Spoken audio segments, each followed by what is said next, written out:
Hi guys, KO here. Welcome to Turmeric and Tequila, where we are working to inspire positive, radical social evolution by uniting mission-driven humans. I'm so excited to welcome a fellow Denverite and just so happens to be a top candidate for Denver mayor to the T&T mic. His name is Mr. Ean Thomas Tafoya.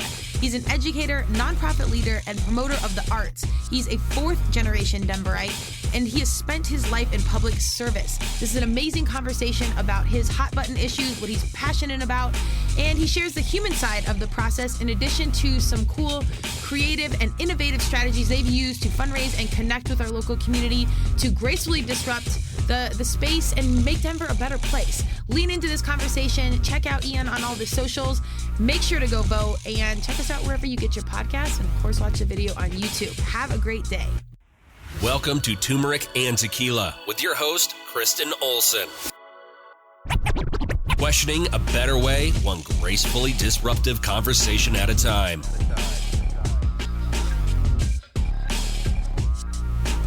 Welcome to Turmeric and Tequila. I am super excited today. We have some local, I'm going to say Denver royalty in the house. And you know my ethos run deep with Denver, families from this city, multi-generation. So I'm excited for this guest. We've got a huge election coming up, and I think it's about 59 days in Colorado. We are electing a new mayor. We have quite a few candidates, but I'm excited to welcome one of my favorites and local fellow Denverite to the T&T mic. I'm going to give his bio, but before I do that, Ean Thomas Tafoya, welcome to Turmeric and Tequila. Yeah, thank you for having me. Fourth generation Denverite as well here. So super excited to hear where maybe our grandparents knew each other. I know. Let's do the formal bio, but then we'll definitely do the Denver Do You Know, because if you know Colorado, it's amazing. We're a growing, thriving city, and we still have like that small town vibe where everybody kind of knows each other, and it's the whole thing. But let's give Ian his credit here. Ean Thomas Tafoya, educator, nonprofit leader, and promoter of the arts. He is a fourth generation Denverite who has spent his life in public service. Throughout his career, he has worked for 3 branches of local government, served on dozens of community boards, and led many successful ballot initiatives. He is a proud civil rights and environmental justice leader and is currently serving as co-chair of the Colorado Environmental Justice Action Task Force. Tafoya's career as a public servant honors his heritage of preserving and caring for the people, for the land and the people. So, people's champion here. Before we get into it, let's see. Where did you go to high school? Give me some of the Denver roots here.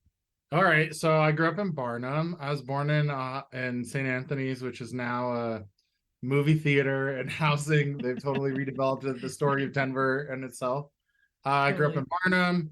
I always rode the school bus to school. So I went to school down in Bear Valley at Trailer, and then Hamilton for middle school, and then I choiced into Lakewood High School to do the International Baccalaureate program.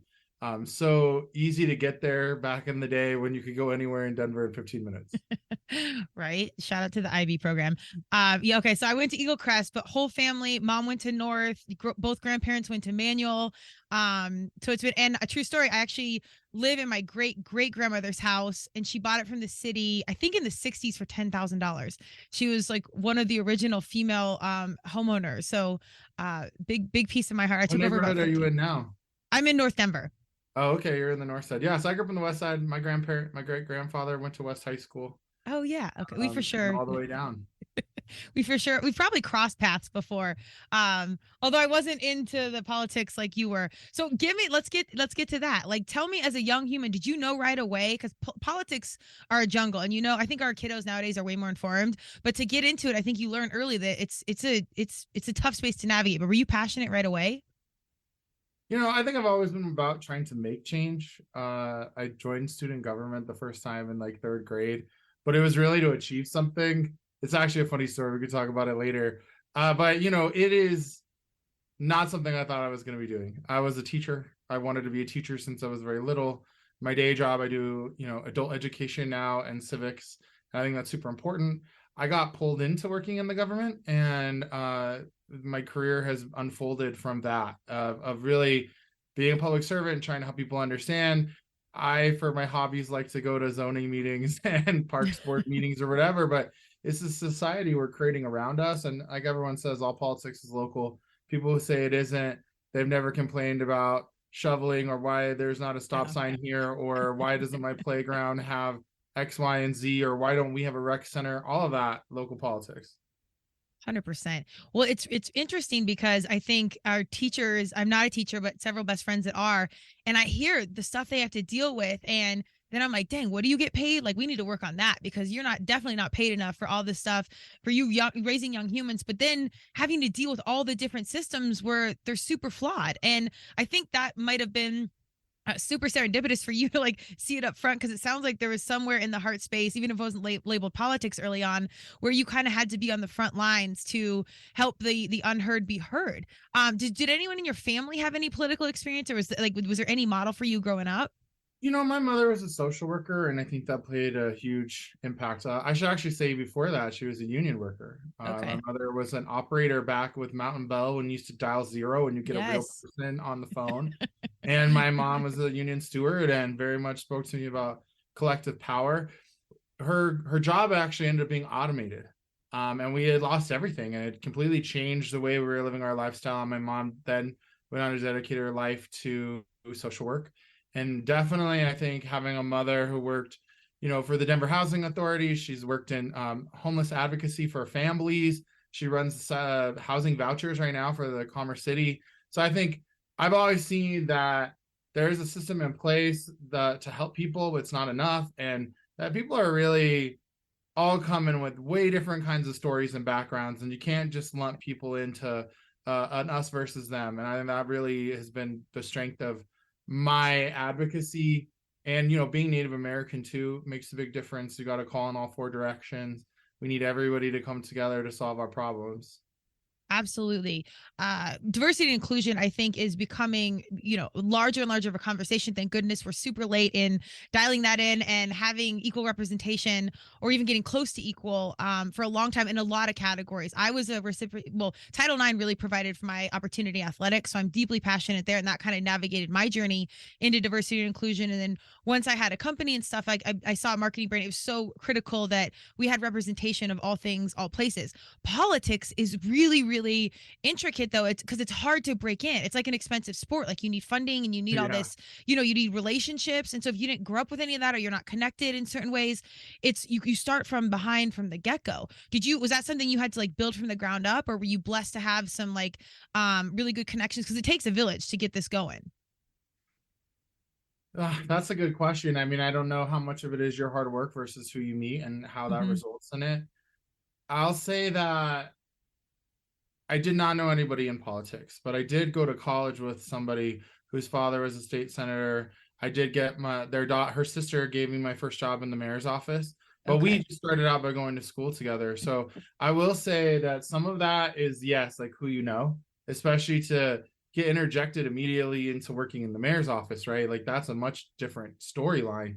But I was the valedictorian at Metropolitan State University of Denver because I was dedicating myself to the community and to the work.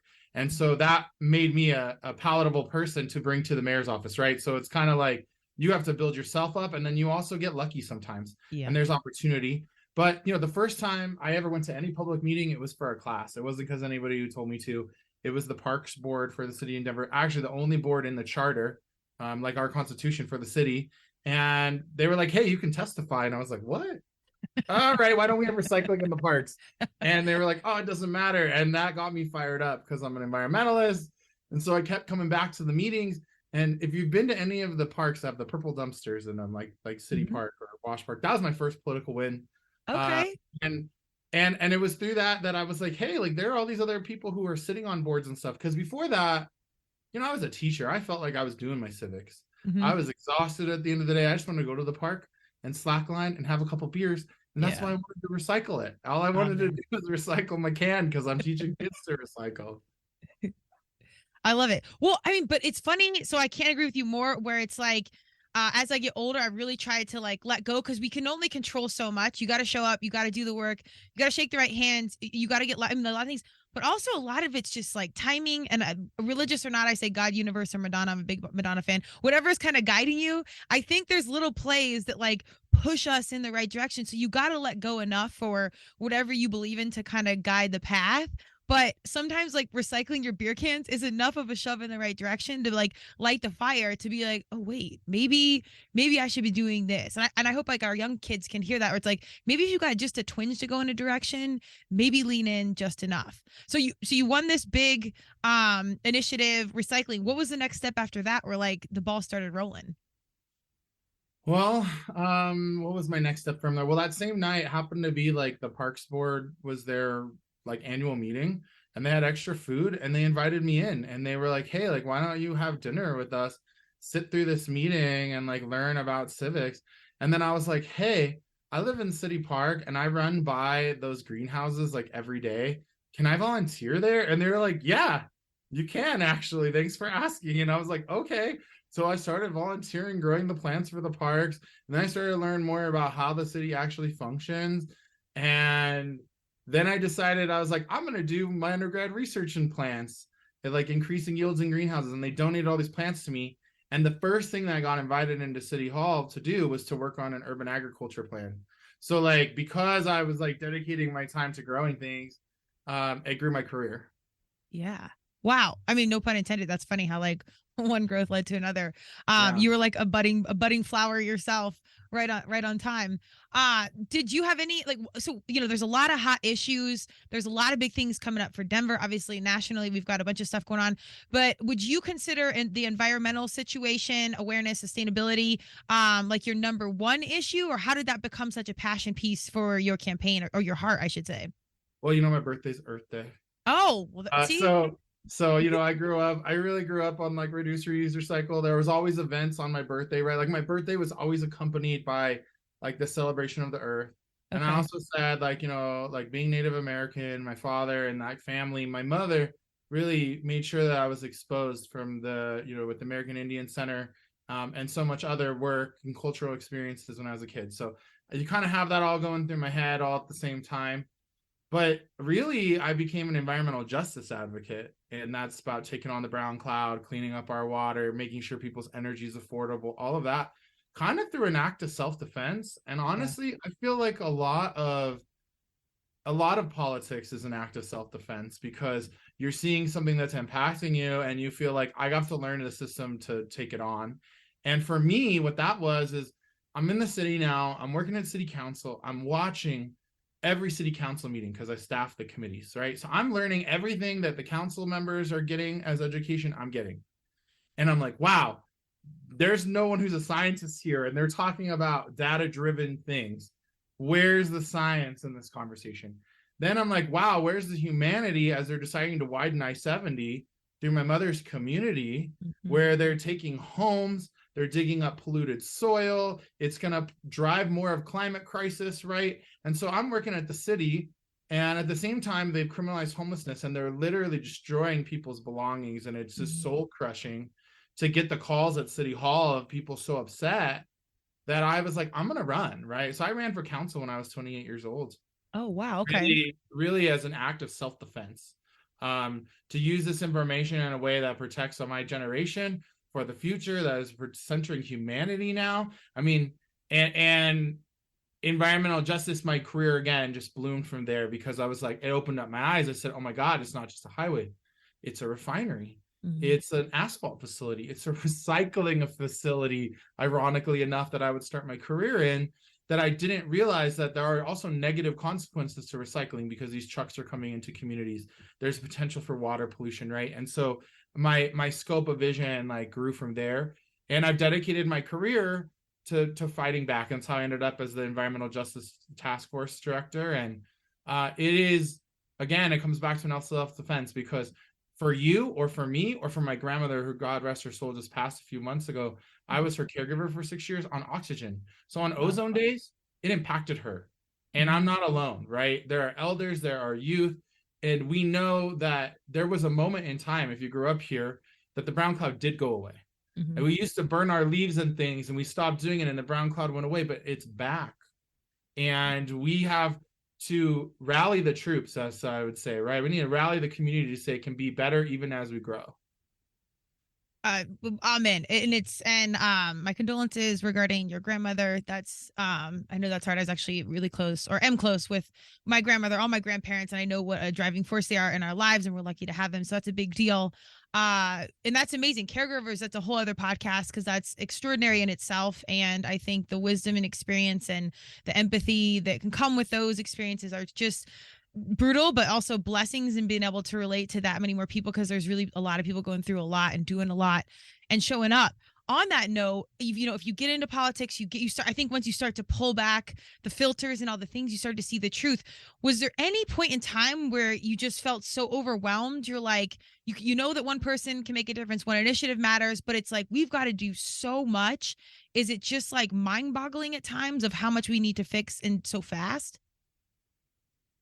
Yeah, I mean, there's times where it feels overwhelming. There's Yeah. certainly an emotional capacity part of this, and I mean, even from like a biology slash karma slash energy perspective, you touch hands with people, you exchange energy, but you also exchange bacteria, Mhm. viruses. We know that stuff is coded in it all. Your brain and your experiences comes down to um molecules, right? I Yeah. mean, the dopamine, the serotonin, the stress, the anxiety, all of it, it comes down to that microscopic level. And yeah, when I do have a hard time sometimes. And after Yeah. I lost for city council, and they went forward with that project and they kept criminalizing the unhoused, I did used to wake in the middle of the night and I would cry sometimes and say, if I would have just run a month earlier, if I would have stayed Yeah. out there knocking doors that little bit, feeling like that's all it took, I feel like for the people who lose by like 15 votes, Yeah. that has to be really hard for them. Yeah. But then I went to nature, and that's what my ancestors tell me to do. Go to water, go to water, go to water. You're born in water. You're carried in water. If water didn't heal, why do you cry? Right? Like these are basic Yeah. principles that I believe in, and so I do go to those places to try to find some serenity Mhm. in the chaos. Amen. Well, you answered my next question, is like, how do you do self care? I agree with getting into nature. I really like to add, and thank you for sharing that, because I like to humanize our leaders on this podcast, because I think people forget that our politicians, or our leaders, or government, or coaches, or teachers, like, they're humans too, and there's like a human being there that's breathing and trying to deal with human emotions, all while fighting the good fight. And I think that's where we lose our emotions, when it's Democrats hating Republicans and vice versa. And it's like, wait a second, sure, we don't have to agree, but we got to remember we're all human beings at the end of the day, and we're living in the same world. So I do just like to remind people, that you guys are living, breathing Yeah. people trying to like carry the world. And there's it's never been more complicated in ever than it has right now, and I know it'll continue to get complicated. But I do have a lot of faith in our young people. I'm really curious to hear from you how they have the internet, they're super tapped in, they've dealt with stuff earlier than I have. Their mental health is a larger conversation. How much has like the youth been involved in like your initiative, or your support, or your contact, or maybe your inspiration? Like, tell me how it is with the young folks and you out there. Well, I very much love to take every opportunity I can to go work with kids. In fact, I sometimes, when I'm feeling down, feel like stepping away and going back to being a teacher and growing in a farm. And, that is super restorative. I want to answer your other question, though, about self-care really quick. Oh, And sure. that's just that, yes, going to the water is like a way that I go to deal with like a very immediate, intense issues. But I also go to sweat lodge, and I sweat it out to deal with those issues. I'm a firm believer, and so I did my research in plants. I was telling you, right? I Mhm. also took botanical pharmacology. I make medicine, and Okay. so I make medicines for myself to redeem myself, right? Like I think that's a part of it, from the gathering to the intention it takes to create it. Exercise and active transport. I love to ride my bike. I like to walk. I like to take the bus. I'm very much an extrovert, so I get restored being around people. Okay. I'm an only child, and it's like I can be on my own just fine. I'm not saying I never get to the point where I'm like, hey, I just need to be alone. Like I've told my girlfriend that, right? But like I, for the most part, want to go out and be around people. And just lastly, I love to dance. I just love, love, love to dance, and I love to go to cultural events. And I think that that's a place, again, like lift your spirit. So those are just some of them. I mean, I love to go to the gym. I like to get massages. I go do reflexology. I see, Yes. like I'm into the body work stuff. I'm into the spiritual work. I've had a therapist before, like I think that it's ever shifting, right? Because if is it your mindset that's bothering you this week, or is it your shoulder because it's cold? And like, does that mean you need to go do some qigong, or does it mean you need to go journal, right? Like the prescription is different depending on where you're at. But it's through self-reflection we get there. And I think a lot of the group work, and this will dovetail in the next part, right, is like a lot of the group work you do with kids to help them self-actualize and to learn their emotions and to understand them, leads them to eventually a place where hopefully they can do that on their own and self-regulate, right? But it's the investment, I think, into group activities that is the most powerful for helping our youth. It's interesting because I actually just got this question last week. We had our first Mayoral forum all on stage, and the question I drew was about youth suicide and how youth suicide is up in Colorado. It's up around the world. Mm-hmm. And I think coming from being a teacher, we have to invest in that. Mm-hmm. We have to invest in libraries and rec centers and jobs, right? I got a permit to start working when I was 14 at the Museum of Nature and Science. It meant a lot. After school programming, all that kind of stuff is essential to helping youth find their purpose. And so getting them disconnected off of the computer, it can be a challenge. I do youth mentoring with Spirit of the Sun, which is a native youth group here. And I've gone on like walking tours to teach them about the plants and the abundance around them. And all I can say is there needs to be more participation by the community, mm-hmm. because I love doing it, but I'm not in a position in my life where I can do it 10 weeks in a row because I have other demands on me. And I just feel like it comes back to together. My motto is Together We Rise. We have to inspire more adults to involve themselves in youth lives if we want to see that change. Amen. I couldn't agree more. And I actually just volunteered. Shout out to Holy Kicks. It's a local organization with the guy I train with, 501c3, and he walks with people experiencing homelessness, and he gives out shoes. And former preacher, we just did a school by my house, and of course, I'm volunteering. We're all out there, and it's great. But being around the kiddos, they're excited, that energy. For any adult considering volunteering, or if it seems like too much, you'll be showing up for them, but you'll stay in it for you. Like the energy I walked away with, just feeling impactful. Like I almost felt indulgent because you're giving away, but like it's just so good for you. And as adults, we get disconnected from learning or teaching or learning new things, or we get very set in our ways. And I couldn't agree more. It comes back to the community, and you got to find time to lean in and give back. But man, when you do, like if anyone's considered, just go commit an hour, and I think you'll feel that charge and that deep sense of purpose that goes away. Like it's super, super rewarding. It's like, it, but when you do it, it's different. Well, and think about the math in it, right? I mean, there are some people like myself or any of the people we actively volunteer with. There are some people who do 20 hours a month, and there are some people who do 0 hours a month. If we could bring a little more balance, then that other person might not feel like they need to do 20 hours, right? And I think that then you start to get into like, what's your civil service back to the community? Mm-hmm. It doesn't all have to be around the military. I nearly joined the military several times, tested. I was going to be on my way, scholarships, opportunities, but I realized that like my civil service is through education and through this side of it. But I think people feel inclined to do civil service. Mm-hmm. And I just want to encourage them that like, there's a lot of ways to like think of it. I like that actually. We're on podcasts like, I don't even know, 160 something now. And I've yet to hear something along those lines, but I love that broadening of the mindset of you don't have to go military. You can, there's civil service in other capacities. So that's very, very well said. And I appreciate you bringing that up because I think that's critical. And I really do think, and I'm curious on your opinion on this, I think people are more inspired than ever to help or get involved, or they want to give back. I really see it again with my like under 30-year-olds, like where they kind of maybe don't know what to do, but there's like this sense of optimism. And I might be in La La Land up here in North Denver, and I kind of do have my routine, but I'm curious on your sentiments. Like, what do you feel like the vibe and the culture is around the future? Do you think it's positive? Do you think people want to get involved? Like, what's your thoughts? Yeah, I mean, I think hope is always better than hopelessness. Mm-hmm. I definitely see excitement of people coming back together after so much loss during the pandemic. And I think that's an incredibly important part of humanity. I think that's the part that sets me different from many of my opponents. And I think if you go online and you get a chance to watch any of us, I bring hope and togetherness and unity at the center of my values, because we just showed what can happen when we come together to take on pandemics, and we didn't get it all right, right? So we have to look at what amazing pathways were open during that time, and how do we continue to support them that organically grew to support the people, and what can we look back at and say, you know what, we did that wrong, and let that go, right? And that's all part of healing. I think that there is the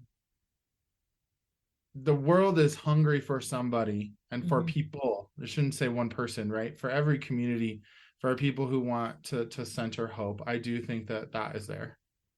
I agree. And I think one of the great silver linings of the pandemic in that entire time was seeing our first responders show up no matter what. You see these family members leaving 3 kids at home to go work in New York in the hospital. And there was all these like undercover heroes that were just making massive sacrifices on the daily, like many, like our politicians.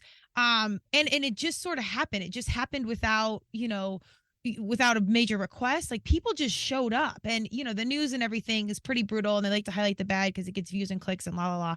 But there was this like undertone of just unsung heroes, and there's just heroes and intentional good humans walking among us every day that you would never really know. And I don't know, like the pandemic, I feel like that was something I kind of leaned into, trying to just keep a positive vibe. But I feel like that some of that energy kind of carried over, and people got inspired to do what they could do. Do you feel that at all in the political space?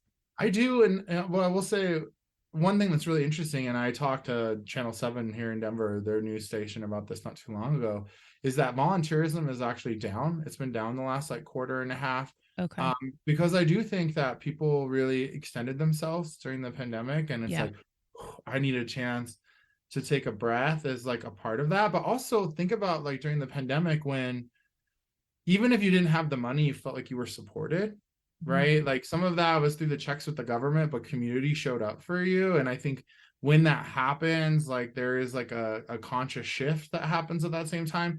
And because like there were a lot of people who thought that way, but they were in the grind, right? Yeah. Now for just a second, because of the student loans, or because of the high rises in rent or whatever, they felt like they could just breathe for a second. And when they did, what did they choose? They chose community. They chose to help people, right? And so I formed a mutual aid group that became a nonprofit. I've seen some of the participation go down. I think what we need to do is we have to find ways to like celebrate and have fun again. And I think it's also okay to let go of groups that have their moment in time, even if some of them are 100 years old, right? Because there's been a racial reckoning, there's been all sorts of reckoning. Like, it's okay for things to transition. And I would rather have a party that 10 groups are throwing with 10 people each than everyone having an event on Thursday that only 10 people go to, right? Like, and I think we got to figure that piece out. I don't think we're there yet. Yeah. But I think we're trying to get there.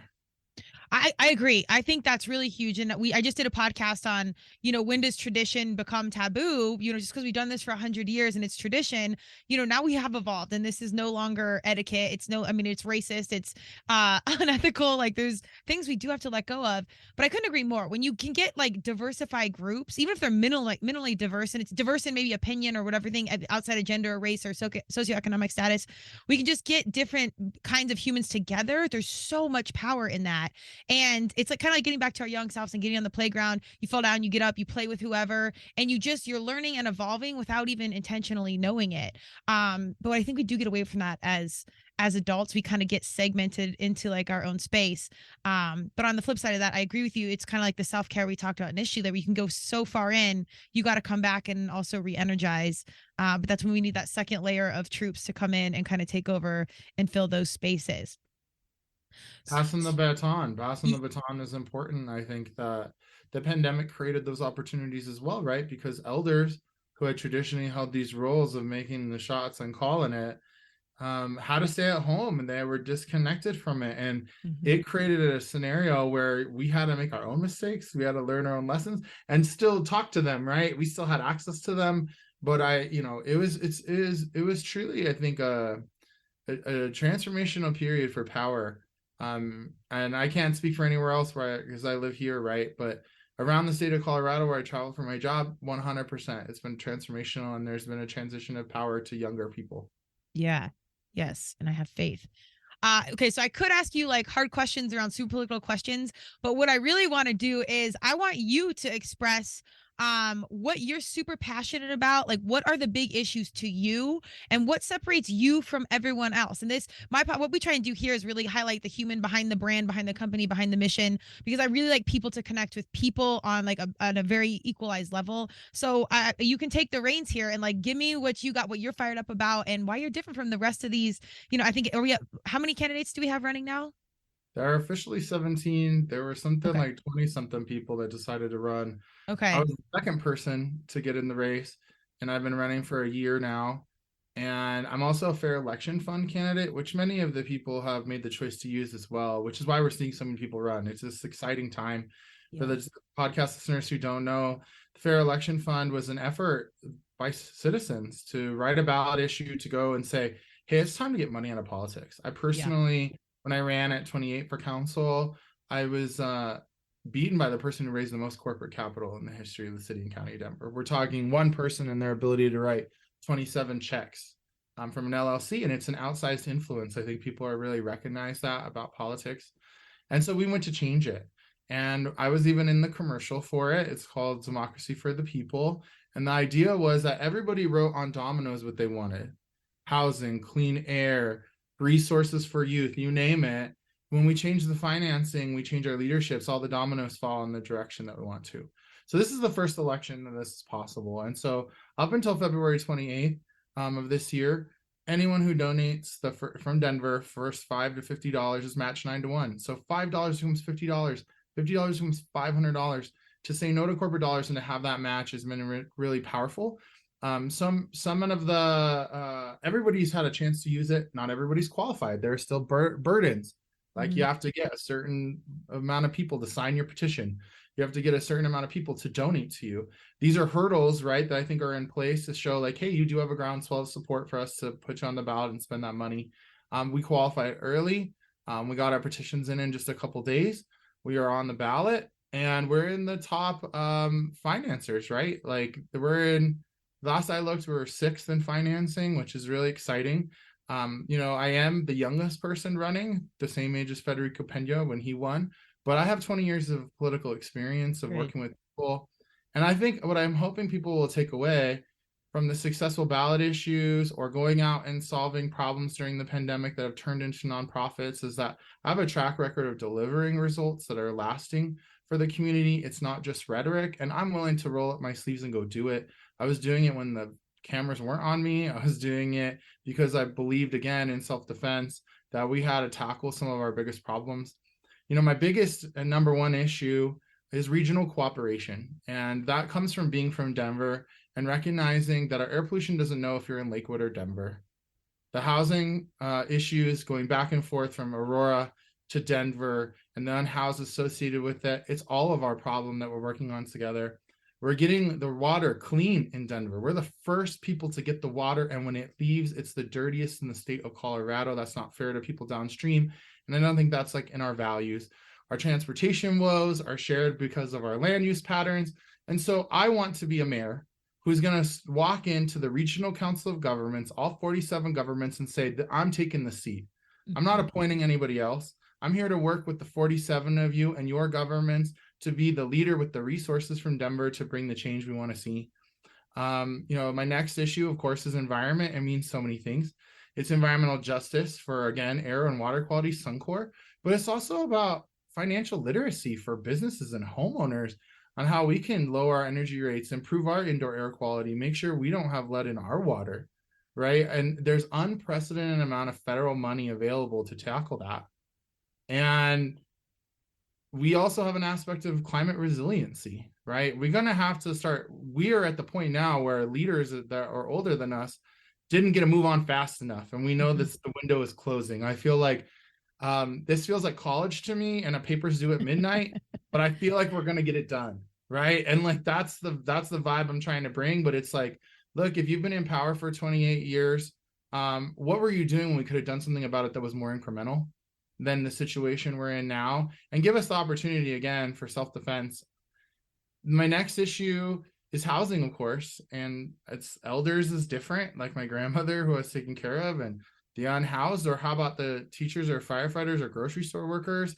How can they afford to live in our communities? There's a lot of different solutions for that. I welcome people to my website to go really more in depth on them, but I can tell you, whether it's zoning, directly serving the unhoused, or caring for elders, or trying to buy a home myself, I've lived all of those. And I think you need to have someone with that lived experience to understand it. And then lastly is public health and safety. And public health means so many things. It's food access, it's open space, it's clean air, it's clean water, it's mental health resources, it's reducing conflicts for the police, it's making sure our jails aren't places that are just there for mental health and other public health goods, it's preparing for the next pandemic, right? There are so many pieces. It's public restrooms, which, my God, I ran on 8 years ago, and we still don't have public restrooms. And, I think outdoor access to park space, all of it. It's a larger vision of public health and safety. And then we have to be thinking about them collectively, because even when you start talking about firefighters, for example, the firefighters, we have air pollution issues that the firefighters deal with, right? Because they deal with fires. And what happens if we have fires up in our mountain parks? So we have to log it out of there. Or as we're building for the firefighters, they're saying they don't have tall enough ladders. Right. Right. We got to buy those things, right? Like, we have to do our infrastructure. And I guess just lastly, what I would say is, because I've been involved for all these years, helping pass the laws when they wouldn't make them when I asked them to working to help create them for the inside, is that we have a lot of plans that we've built that we're not implementing. And then every 5 years, a consultant comes and gets $1 million to update it. It's time we put the plans into action. And so, just last, I say, like, I hope people can see the work we've done together, and I hope they can imagine what it was like if we did it every day. If we got the hurdles out of the way, we got the buy-in for the people who want to build the food forests, we got the buy-in for the people who have an idea for mental health for youth, right? It's time for the government to say yes to the things that are working, and not no to all these things we've invested in, these plans. Let's go. Yes. It's not just what you're saying, it's how you're saying it. And I think any true great leader has to bleed it. And if you don't bleed it, it's just not going to work. So, you do it. You've got the track record, you got the resume, you got the valedictorian, all the things, but you got the heart space, like you got the fire. And like in this day and age, that's what we need, because it's going to be cold, dark, and lonely and really hard. And it's a long road. And I love to see this disruption in the business side, because it's so much money and strategic partners. I'm a professional. That's what we do on a much different level with influencers and companies. But this strategic partnership that's been in, since the beginning of America, like, you have to disrupt these big situations, and money's a huge piece of it. So I'm so glad to see that, the fair election and the funding process is not only in motion, but it's working. And then it can put you in front of people that are still doing these traditional systems, where then you can then bring in all these issues. So I think that's great. And I thank you for sharing each issue and why they're passion pieces.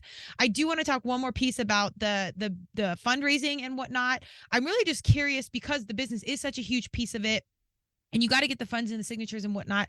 But in 2023, we're in this evolving space and even getting elected. How has the fundraising gone for you? And what's something you've done creatively that's been really successful? Not only so people can know and get inspired by you, but I really want our young people to know that there's more opportunity in politics for good humans that are coming up to get in. And you don't necessarily have to have all this old school partnerships, but there's creative strategy, just like artists and, people have used TikTok and blah, blah, blah. But tell us some successful strategies you've used. Yeah, well, what I can say is a couple things. It's going really well. If we could get 1,670 Denverites to each give us $50, we would have $750,000. That's what we tapped out at. I'm about halfway there. Okay. With more than 800 and something individuals who've given to me with a plan to get, our goal is to get to 1,667 in the next 59 days. And a lot of that is spinning up now, right? Because we're phone calling, we're door knocking, but we've been campaigning for almost a year. Yeah. The thing, I'm glad you say creative, because I come from the creative arts industries. I worked in a music television show for a lot of years. I did City Park Jazz and the People's Fair and the Underground Music Showcase. And I was a radio DJ and talk show host on KGNU and Denver Open Media. My DJ name's Mr. Denver. I only play local artists. And that experience to me has allowed me to leverage it for financial fundraising, right? And it's not just the money comes in and it goes right back out, right? So we've been Yesterday we've been to every district. There's, 11 districts twice. So that's 22 coffee shops or small businesses that got breakfast money from us, right? We've done social justice happy hours where we supported businesses. We did fundraisers. We did 22 DJs with the silent disco for Halloween. We had an after party in a mansion in Capitol Hill with DJs for the Underground Music Showcase. Right now we're working on a show at the Mercury Cafe with 2 stages, where your ticket that you're donating, but you're getting something in return, and we're paying all the artists. And I think that's one of the big things with the Fair Election Fund too, is because these people operate as corporations, they can't just come play a show for me, and I think that being able to pay them for their art is like all we've been advocating for how long. And so I'm just really glad that I have that ability. We had a play, okay, which was really good, and people got to come out on a Friday night and watch a play. And it is only through the arts that we've been able to have so much fun, and it goes a long way. I mean, you don't need that much money to win a citywide campaign. I won a citywide campaign this last cycle. It was called Waste No More 306, recycling and composting to all buildings and businesses and venues. That was me closing the door on that project that started when I was 22 years old, with saying, I'm tired of fighting this one building at a time, one group at a time. It's going to impact 31 million people. We did it with 50 grand.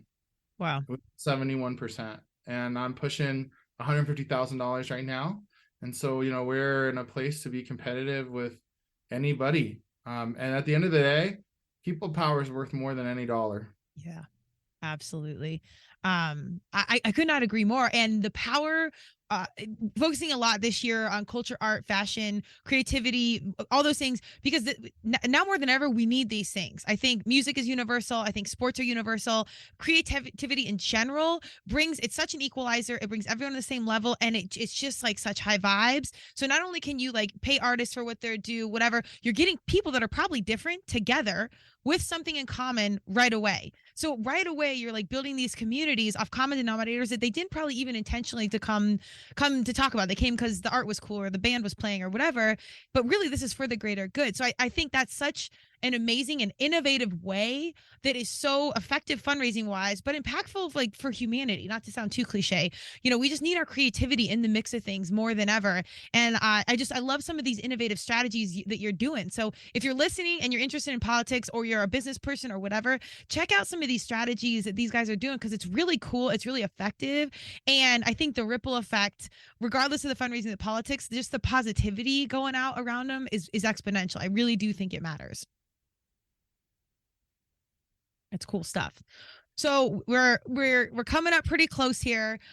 Do you have anything that is coming up that you want to tell the people about? Like, we should come see you, come events, like what's coming up where we need to tap in? Well, what I would say is that it's not just my race, right? There are people who are running for city council at large, a treasurer, a clerk and recorder. I want to invite you to take the time to research them, to take the time to give them a follow on social media, sign up for their newsletters, really vet the individuals and see who you like, because it really matters. And even if you just send one email to your elected leader now, or who's running, if they're not the same people, you've opened a connection that you can use for other things. That comes back to being a civic educator. You just have to get out there and you have to start subscribing and start talking to people, and that action will happen. I have a debate. We have debates coming up. You can go on my YouTube and you can watch them all on there, because we upload them all there. I think that that's really important. We're right now talking about a spring equinox event, where we're going to be planting seeds with youth. So we would welcome definitely everyone to come out and participate in that. If you go to my website, just Tafoya, FOR Denver.com. You can also type in Tafoya for mayor. They all come there because we recognize that people search different ways. Is about going there and seeing that you can sign up for our newsletter. You can see what events we're going to have. But at the end of the day, I would love for you to come and have fun with us. I would love for you to donate, but I also would love it if you want to come out and knock doors or make phone calls, because that's the true power. We're trying to get to 4,000 phone calls a day. We're trying to knock 30,000 doors in the next 60 days. We've been knocking doors for a year, right? It's come in on a winning campaign at the end. It feels really good. And you learn new skills. I'm trying to think. I have a Super Bowl party that's coming up that people can come to. That'll be fun. And, you know, a lot of people, okay, there are some people who don't want a phone call and they don't want a door knock. I get that. Yeah. So we're cruising the neighborhoods and we're picking up the neighborhoods while some people are knocking doors. And maybe you might feel comfortable enough to try knocking a door. One thing I would love for people to go online and see is we got these e-tricycles, electric tricycles, and they're billboards and they're cruising the neighborhood. Yes. So if you feel like riding a bicycle, you can come through. And then one that we haven't announced yet, well, I'll announce it here because we're not going to say the date yet because it's not exactly set in date, but you'll see it online. Okay. We're going to do a tamale fundraiser where you can come learn to make tamales with Tafoya at a community kitchen. We're trying to get people to experience these spaces. We're going to do another workshop. We just did it last week where we went and built our own bus benches. And we Renegade put out bus benches at the bus stops because that's the world we want to see. And we did that at the Denver Tool Library. Shout out to them. For literally $100 a year, you can go borrow any tool you need instead of buying them. Oh, cool. That's cool. I've never even heard of that. That's amazing. 2 more questions. Number 1, who are you rooting for the Super Bowl? Ooh. I gotta say the Eagles. I can't root for the Chiefs. I'm a Broncos fan. I grew up here. It pains me to see them win a Super Bowl. Oh, I know. But Mahomes is freaking amazing. He is like a very, very talented. I gotta say the Eagles because if I gotta look at my friends who are from Denver but still are Chiefs fans and listen to them gloat all year, I can't do it. It's real. Well, I'm rooting for Rihanna. So there we go. You know, whatevs. It's simple. And number 2, what is like one thing simple that you would suggest if someone's like, I want to make a difference. I don't know if I'm ready to volunteer or what, but like, what would be your suggestion of one change one person can make? Use water filters, recycle, go vote. Like, what's your vibe on like the one thing you would tell people to do? I would say go find your nearest body of water and build a connection with it. You can do that by sitting there, putting your feet in it, picking up trash that you might see while it's there, take others with you. But I think that recentering yourself back to the earth all the rest will come clear. Yes. Amen. I think that's great. And dude, I'm pumped for you. I'm excited to see what shakes out. We're rooting for you. There's just so much positive, graceful disruption going on in the mix. We will have all your links. I'll post up some of the stuff you have coming up. Is there anything else you want to share before I let you run on to the next initiative? Gosh, let me say that I'm just very grateful and that I want others to continue to support Turmeric and Tequila. I think that really matters. My motto, again, is together we rise. Imagine if we could do this work together every day. We have to continue feeling that and putting our vibrations there. I don't know how many of you have been to a music festival and you said, gosh, wouldn't it be great if the world was just like this? We don't have to decompress. We just have to organize. Yes.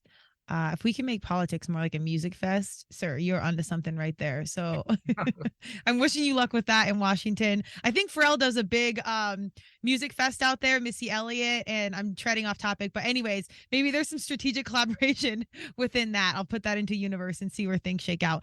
But I thank you for your time and energy. I really appreciate your passion and how much experience you have. And yet you're still on the youthful side and energized and hopeful about change. That's what I would personally care about without getting to the minutiae of either side. So I'm rooting for you, man. And I'm sending you positive vibes and hopefully we'll cross paths at something creative soon. But if there's anything else Turmeric and Tequila can do as a fellow Denverite, holler at us. All right. Thank you so much. Thank you, Ian. Thank you for joining Turmeric and Tequila with your host, Kristen Olson. Tune in next time, and don't forget to subscribe on Apple, Google Podcasts, Spotify, or wherever you listen.